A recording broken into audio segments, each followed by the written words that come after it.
కాకపోతే ఈ 9 మందిలో గద్దర్ ఇప్పటికే సోదరులు గద్దర్కు నంది అవార్డు స్థానంలో గద్దర్ అవార్డు ప్రకటించడం జరిగింది. అయినప్పటికీ ఆయన సేవలు గుర్తించదలుచుకుంటే మనకు అభ్యంతరం లేదు. గద్దర్ గారి కూతురు వెన్నెలకు కూడా ఏదో సాంస్కృతిక సంబంధించిన దాని మీద చైర్మన్ చేయడం జరిగింది. అయినప్పటికీ మన గద్దర్ కుటుంబానికి ఒక 300 గజాల స్థలాన్ని ₹1 కోటి ఇవ్వడాన్ని మేము స్వాగతిస్తున్నాం. మాకు అభ్యంతరం లేదు, మాకు ఈర్ష్య లేదు, దేశం లేదు, అభ్యంతరం లేదు. కానీ అతిపెద్ద గుర్తింపే నంది అవార్డు స్థానంలో గద్దర్ పేరుతో రావడం అనేది అందరం కలిసి స్వాగతించాము, గౌరవించాల్సిందే. గూడంజన్న ఆయన సేవలు కళారూపాలుగా ఉన్నాయి. ఆయన మా సోదరుడు మాల. బండి యాదగిరి ఆయన మా సోదరుడు మాల. జయరాజ్ మా సోదరుడు మాల. గోరటి వెంకన్న మా సోదరుడు మాల. ఓకే, 9 మందిలో సింహభాగం మా మాల సామాజిక వర్గం సంబంధించిన కళాకారులకు దక్కింది. ఓకే, మాదిగ సామాజిక వర్గం అని చెప్పి అందశ్రీ గారికి ఇచ్చినామని చెప్పి చాలా మంది ప్రచారం చేస్తుండ్రు. మా అందశ్రీ గారే, మీరు చెప్తున్న మాదిగ సామాజిక వర్గం అని చెప్పబడుతున్న మా అందశ్రీ గారే నేను మాదిగనే అని చెప్పుకుంటే మేము మాదిగలుగా గుర్తిస్తాం. తను చెప్పాలి కదా. జయరాజ్ చెప్తాడు నేను మాల అని, గద్దర్ చెప్పిండు ఎస్ నేను మాలైనా నేను విప్లవకారుణ్ణని, గోరటి వెంకన్న నేను మాల అని చెప్పి వర్గీకరణ వ్యతిరేకంగా శాసనమండలిలో మాట్లాడిండు. జయరాజ్ అదే సమయం గూడంజన్న మేము మాలని చెప్పుకోగలిగారు.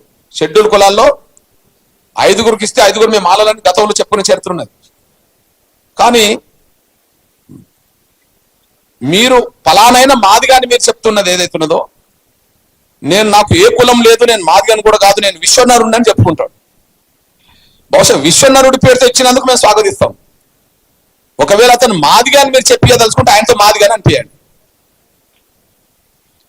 విశ్వనరుడని ఆయన చెప్పుకుంటాడు, నేను మాదిగా కాదని అంటుండు. చాలా ఇంటర్వ్యూ మేము విన్నాం. ఈ 30 ఏళ్ల ఎంఆర్పిఎస్ పోరాటంలో ఏనాడు ఆయన భాగస్వామి కాదు. ఏనాడు ఎంఆర్పిఎస్ ఉద్యమాన్ని సమర్థించినట్టుగా లేడు. ఏనాడు తను మాదిగాని చెప్పుకోలేదు. ఏనాడు తను మాదిగాని చెప్పుకోలేదు. ఇంకా ఆయా సందర్భంలో నన్ను మాదిగాని పిలవడం ఎవరు చేయొద్దని కూడా అన్న సందర్భాలు ఉన్నాయి. మీరేమో ఆయన మాదిగాని మా మీద రుద్దుతుండు, ఆయన నేను మాదిగ కాదని ఆయన అంటుండు. ఇంకేదా అంటే విశ్వనరుడు అంటాడు. ఆయన విశ్వనరుడి పేరుతో ఆయన గుర్తింపిస్తే మాకు అభ్యంతరం లేదు. ఒకవేళ మాదిగనే పేరుతో మీరు ఇచ్చిందని చెప్పదలుచుకుంటే మాత్రం తన నోటి నుంచి నేను మాదిగనే అని చెప్పి అనిపించాల్సిన అవసరం ఉన్నదని, అనిపించి ఇస్తే ఇంకా మేము స్వాగతిస్తామని చెప్పి మేము భావిస్తున్నాం.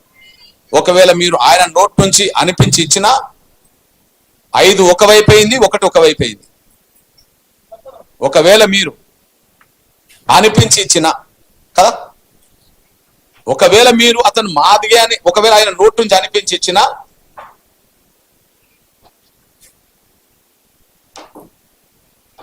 ఇచ్చిన మాకు అభ్యంతరం లేదు.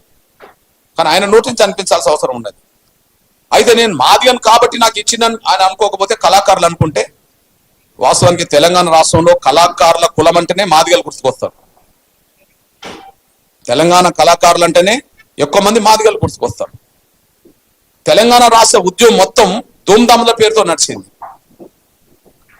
తెలంగాణ రాష్ట్ర ఉద్యమం కళారూపాలంటేనే ధూమ్ధామ్ అనేది ముందుకు వచ్చింది. మరి ఆ ధూమ్ధామ్ నిర్వహించిన రసమై అర్హుడు కాదా?